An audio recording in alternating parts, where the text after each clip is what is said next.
Assalamualaikum warahmatullahi wabarakatuh. Perkenalkan saya Muhammad Musri dan juga rekan saya Yulio Rangga Darmawan. Eh, Mohon maaf, satu tim kami lagi tidak bisa dihubungi sehingga kami hanya berdua saja pada presentasi malam ini.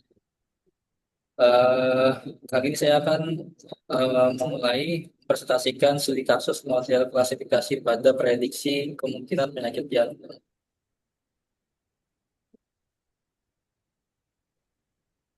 Konsep data dan sejarah data mining. Eh,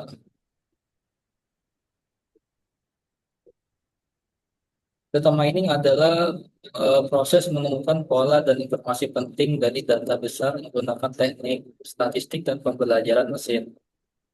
Eh,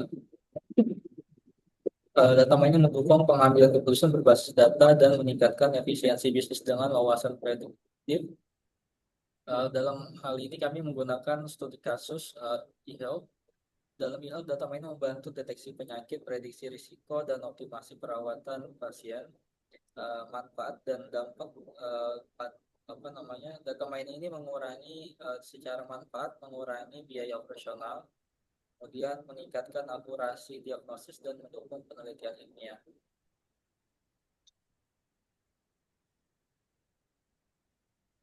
Metode dan sejarah data mining. Maaf. Data mining dimulai dari pengembangan basis data dan statistik sejak tahun 1960-an hingga evolusi pembelajaran mesin dan AI. Sejarah data mining sebagai disiplin ilmu formal relatif baru, namun akarnya dapat ditelusuri kembali ke tiga bidang utama yang berkembang secara independen selama beberapa dekade terakhir. Yang pertama itu statistika klasik, kemudian ada kecerdasan buatan atau AI, dan manajemen basis data. Pada tahun 90-an, statistika telah mengembangkan metode seperti analisis regresi dan pengujian hipotesis yang menjadi dasar analitik data. Pada dekade 80-an, melihat perkembangan pesat dalam bidang kecerdasan buatan, khususnya bidang machine learning yang menyumbangkan algoritma untuk klasifikasi dan pengenalan pola, seperti decision trees. Secara paralel, lonjakan penggunaan komputer dan sistem informasi manajemen atau MIS atau MIS pada akhir abad ke-20 menyebabkan akumulasi data yang masif dalam gudang data atau bisa juga disebut data warehouse. Istilah data mining sendiri mulai populer pada akhir tahun 1980-an dan awal tahun 90-an, ketika para peneliti menyadari bahwa mereka memiliki volume data yang sangat besar atau bisa dibilang istilah petabyte ya, dan teknologi machine learning yang matang yang memungkinkan penemuan pola tersembunyi yang berharga bukan hanya untuk verifikasi hipotesis seperti statistika, tetapi juga untuk penemuan pola yang eksploratif. Sejak itu, data mining telah menjadi alat penting di berbagai industri, didorong oleh peningkatan kekuatan komputasi dan perkembangan eh, eh, ada apa namanya? Oke, maaf. Tempat komputer perkembangan internet, peningkatan kekuatan komputasi dan perkembangan internet, proses data, proses dan tools data mining. Proses data mining dan tools utama.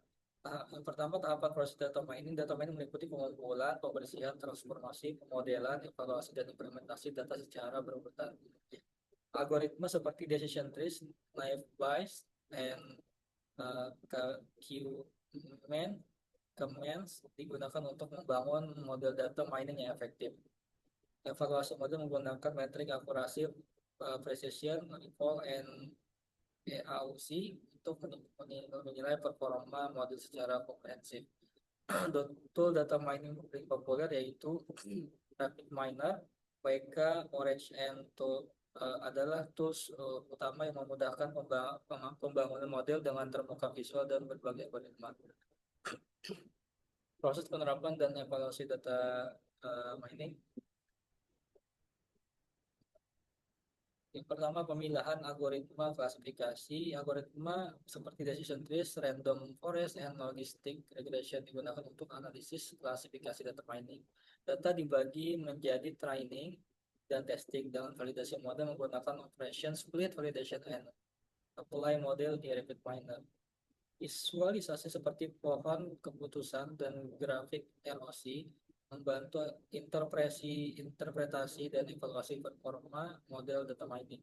Model data mining digunakan untuk memprediksi risiko penyakit jantung berdasarkan dalam hal ini kami di kasusnya di health ya. Jadi kami menggunakan model data mining untuk memprediksi risiko penyakit jantung berdasarkan atribut klinis seperti usia dan tekanan darah. Evaluasi model data mining, metrik evaluasi utama, akurasi, precision, recall, F1 score, dan EAUC adalah metrik penting untuk menilai performa data mining. Recall sangat penting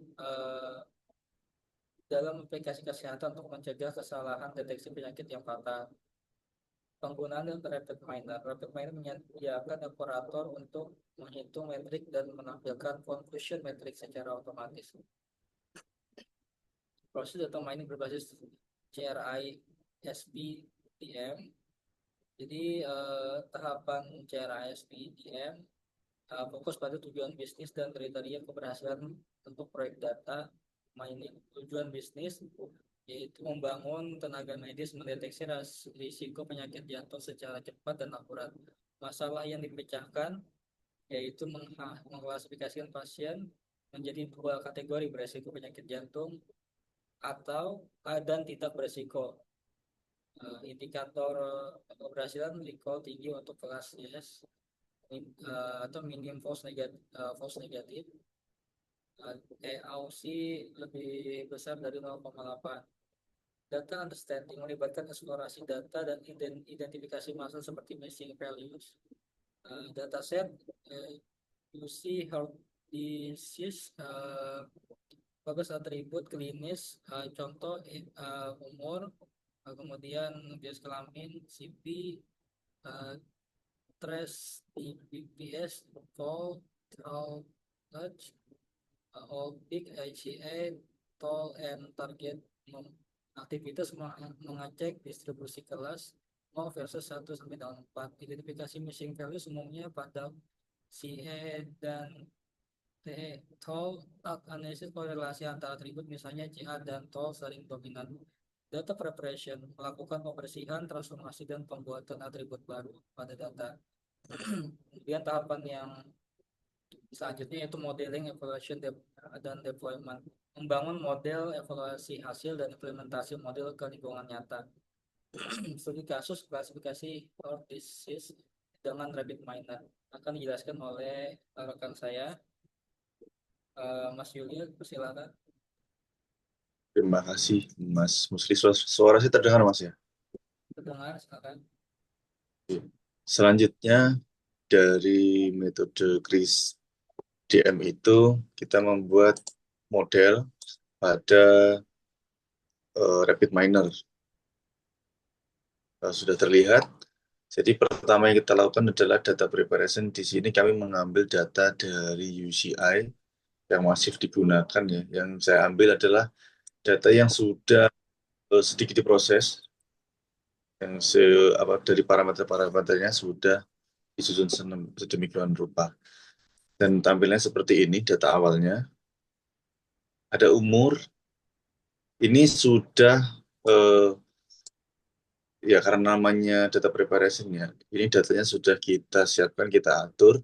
Jadi kita berikan atribut-atribut, nama atribut sesuai dengan dokumentasi pada sumber data. Nah, ini dari awal ke akhir meliputi umur, size, dan ini jenis kelamin. Kemudian ini adalah hasil pemeriksaan, meliputi tekanan darah, kolesterol, dan lain-lain. Dan kemudian pada bagian num ini, ketika 0 itu berarti prediksinya tidak ada kemungkinan untuk sakit jantung, sedangkan 1 dan 2 ada kemungkinan.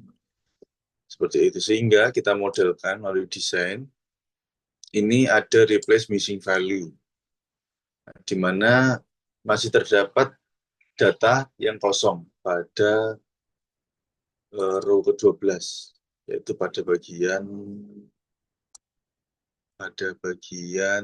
CA atau kalsium. Ini masih ada yang kosong. Kemudian kita pakai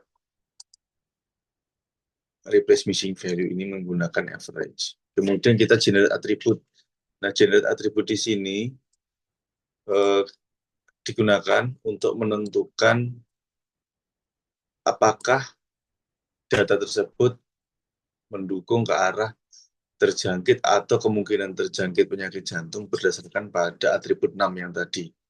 Ketika lebih dari 0, maka dia akan ya. Ketika sama dengan 0, maka dia tidak. Jadi seperti itu. Kemudian kita lakukan set rule di sini. Set rule ini yaitu menargetkan atribut 6 bin ini sebagai label.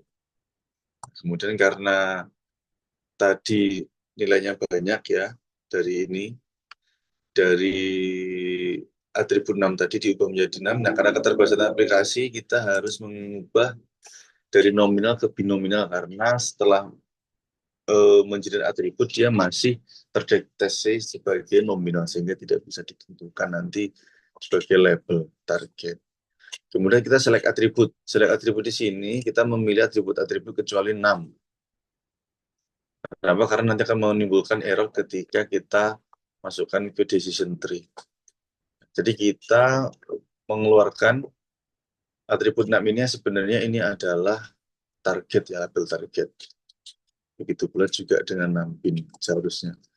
Kemudian kita lakukan multiply karena kita melakukan validation. Ini kalau dalam kris tadi salah satu bentuk evaluasi ya.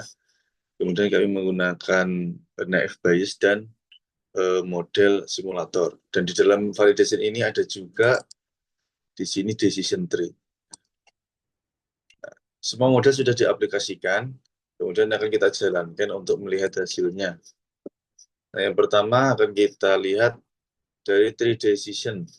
Di sini banyak faktor yang dapat menjadi pemicu seberapa besar pengaruhnya pada kemungkinan dia terjangkit penyakit jantung. Misalkan di sini kita melihat kadar kolesterol seperti ini. Kadar kolesterol ketika di bawah, justru ketika di bawah 264, ya, nanti kemungkinan dibandingkan dengan talaknya, ketika kurang dari 144, maka dia diprediksi untuk terjangkit penyakit jantung. Seperti itu membacanya. Nah, untuk pemuda, saya membuat model simulator objek seperti ini, sehingga dari slider ini bisa kita atur untuk pengaruhnya. Nah, Izin kurang 1 menit lagi, Bang. oke, ya ini ketika kita naik turunkan, dia dari setiap atribut ini akan mempengaruhi kemungkinan yes dan no-nya di sini. Kemudian dari evaluasi, ini kita dapat dari data training yang saya bagi menjadi 70-30, ini akurasinya adalah 79%. Sekian presentasi tentang studi kasus e-health-nya. Ada kurang lebihnya mohon maaf.